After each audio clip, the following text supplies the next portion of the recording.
কয়েক মাস আগের কথা। আমি রাতের শিফটে ওলা চালাই কয়েক বছর ধরে। রাস্তাঘাট ফাঁকা থাকে, টিপসও ভালো পাওয়া যায়, কিন্তু একটা ঝুঁকি আছে। কখনো কখনো এমন অভিজ্ঞতা হয় যা ভুলতে পারো না। আমি সবসময় নিজেকে সাবধানী চালক মনে করতাম। আজব যাত্রীদের সাথে আগেও ডিল করেছি, কিন্তু যেটা সেদিন ঘটেছিল তার জন্য আমি মোটেও প্রস্তুত ছিলাম না। তখনও আমার গাড়িতে ড্যাশক্যাম ছিল না, আর এই ঘটনার পরই সেটা লাগিয়েছি। সেদিনও ছিল আর 5টা রাতের মতোই। রাস্তা ছিল বেশ ফাঁকা, মাঝে মাঝে একটা দুটো অটো বা ট্রাক পাশ দিয়ে চলে যাচ্ছিল। আমার পুরনো কিন্তু ভরসাযোগ্য হুন্ডাই স্যান্ট্রো তার চিরচেনা আওয়াজ করতে করতে চলছে বেঙ্গালুরুর শান্ত রাস্তায়। রাত তখন প্রায় 2টা বাজে। আমি একবার রাইড রিকোয়েস্ট পেলাম ইন্দিরানগরের একটা ছোট মুদি দোকানের সামনে থেকে। এ ধরনের লোকেশন থেকে পিক আপ করা আমার কাছে নতুন কিছু না, কিন্তু জানি না কেন ওই দিন কেমন যেন একটা অস্বস্তি হচ্ছিল। যখন পৌঁছালাম বুঝতে পারলাম কেন এমন লাগছিল। দোকান পুরো বন্ধ ছিল, চারপাশে নিস্তব্ধতা, কোথাও একটা হালকা আলো পর্যন্ত নেই। রাস্তায় কেউ নেই, কোনো গাড়ি নেই। আমি একটু দ্বিধায় পড়ে গেলাম। ঠিক তখনই দেখলাম তাকে। দোকানের সামনে একটা লোক হাঁটাহাঁটি করছিল। তার গায়ে একটা ছেঁড়া ময়লা হুডি, যা বেঙ্গালুরুর গরমের সঙ্গে একদম মানানসই নয়। দেখে মনে হচ্ছিল বহুদিন কাপড় ধোয়া হয়নি।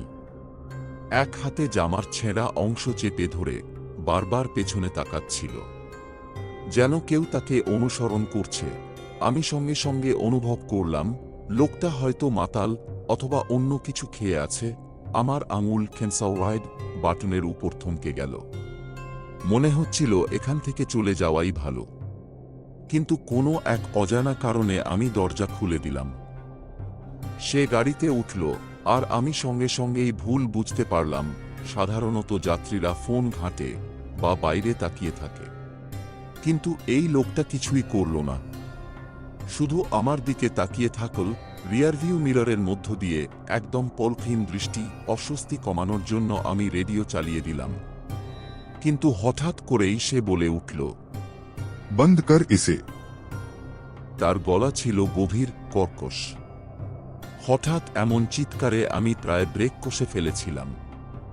তাড়াতাড়ি রেডিও বন্ধ করলাম আর চুপচাপ গাড়ি চালাতে লাগলাম। কিছুক্ষণ দুইজনেই চুপচাপ ছিলাম। তারপর সে হঠাৎ বলল, भाई, कभी किसी को उठाया है जिसे नहीं उठाना चाहिए था। শরীরে কাঁটা দিয়ে উঠল। আমি জোর করে হেসে বললাম, उम्मीद तो नहीं है। সে কিছু বলল না, বরং সে পেছনে গা এলিয়ে দিল আর আস্তে আস্তে বিড়বিড় করতে লাগল, मैंने गलती की। मैं बुरा आदमी हूँ। मुझे ये नहीं करना चाहिए था। শব্দগুলো ঠিকঠাক শুনতে পারছিলাম না। কিছুক্ষণ পর বলল, আগে সে উবার চালাত, কিন্তু একদিন কিছু লোক তার গাড়ি থেকে টাকা চুরি করে। আমি রিয়ারভিউ মিররে তাকালাম। সে হাসছিল। কে হাসে এমন গল্প বলতে গিয়ে? তারপর সে বলল এমন একটা কথা যা শুনে আমি পুরো শিউরে উঠলাম। अजीब नहीं है। ड्राइवर हमेशा आगे बैठता है और पैसेंजर पीछे। আমার হাতের ঘাম জমে গেল স্টিয়ারিংয়ের উপর। আমি দেখলাম আর মাত্র কয়েক মিনিটের পথ বাকি, কিন্তু মনে হচ্ছিল যেন পুরো রাত লেগে যাবে। তারপর সে হঠাৎ নিজের মধ্যেই বিড়বিড় করতে লাগল, मैंने गलती की। मैं बुरा आदमी हूँ। मुझे ये नहीं करना चाहिए था। বারবার একই কথা বলে যাচ্ছিল। আমার মন বলছিল এই লোকটা কি করেছে, আর সবচেয়ে বড় কথা সে কি করতে যাচ্ছে। ঠিক তখনই সে হঠাৎ বলে উঠল, गाड़ी से उतार दे। কিন্তু আমি ভুল রাস্তা নিইনি। জিপিএস দেখাচ্ছিল আমরা ঠিক পথেই আছি। তারপরও আমি গাড়ি থামিয়ে দিলাম। সে বলল, আমি বিনা বাক্যে গাড়ি পার্ক করে দিলাম। আমি শুধু চাইছিলাম সে চলে যাক। তখনই সামনে থেকে একটা পুলিশ জিপ আসছিল।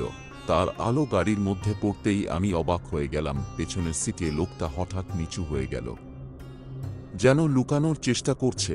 আমি কিছু বলার আগেই সে আস্তে আস্তে মাথা তুলল। আমার দিকে তাকিয়ে ফিস করে বলল। आज तू बच गया भाई। তারপর দরজা খুলে গা ঢাকা দিল অন্ধকারে। আমি সোজা বসে রইলাম। কিছুক্ষণ পর ধাতস্থ হয়ে রাইড শেষ করলাম। আর এক মুহূর্ত দেরি না করে সোজা বাড়ি চলে গেলাম। তারপর কয়েক সপ্তাহ কেটে যায়। একদিন খবরের কাগজে একটা ছোট্ট খবর দেখে আমি হতভম্ব হয়ে গেলাম। সেই দোকানটা যেখান থেকে আমি লোকটাকে তুলেছিলাম, সেই রাতেই ডাকাতি হয়েছিল। দোকানের মালিক আহত হয়েছিলেন। আমি জানি না এটা সেই ছিল কিনা, কিন্তু আমার মনে হচ্ছে ছিল। আমি কোনো অভিযোগ দায়ের করিনি। পুলিশের সাথে আমার ব্যক্তিগত কিছু সমস্যা আছে, যা নিয়ে কথা বলতে চাই না, কিন্তু ওই রাতের পর থেকে আমি খুব সাবধানে যাত্রী তুলি। আর হ্যাঁ, এখন আমার গাড়িতে ড্যাশ ক্যাম আছে, কারণ পরের বার আমি হয়তো এতটা ভাগ্যবান হব না।